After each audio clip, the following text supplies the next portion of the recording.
मिठी बोली मगर कौड़ा सच। जी हाँ, फिर सीधी जलेबी ते गरम कुल्फी। उआं के साड़ियां गल्लां ते सीधियां होंदियां पर लगदियां थोड़ी जिहियां। गल यह है कि प्रधानमंत्री नरेंद्र मोदी होरें बड़े गर्व कन्नै देश की आख्या कि तुसें तेल बचाना चाहिए और कम से कम अपने ना जड़ा है वो बचत करनी शुरू करो, ये तुहाड़ा देश वास्ते योगदान है। और उनकी गल की तो लोग मनते भी बड़ा न, इस करिए लोगें फॉलो करना शुरू करी ओड़िया। असें भी सोचा कि हफ्ते च अगर 6 बारी अस अपनी कार चला दें तो 3 दिन मोटरसाइकिल के चलाया जाए, एक अद्धे दिन पैदल भी चलिया जाए, वर्क फ्रॉम होम भी हो गया।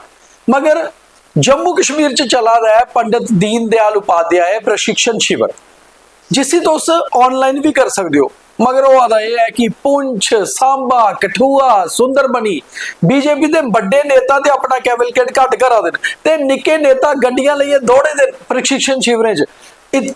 इन्ना गै नहीं, गल इत्थे तक पुज्जी है कि जम्मू साउथ की बैठक होनी ही बीजेपी की, कीती कुत्थै पत्नीटॉप।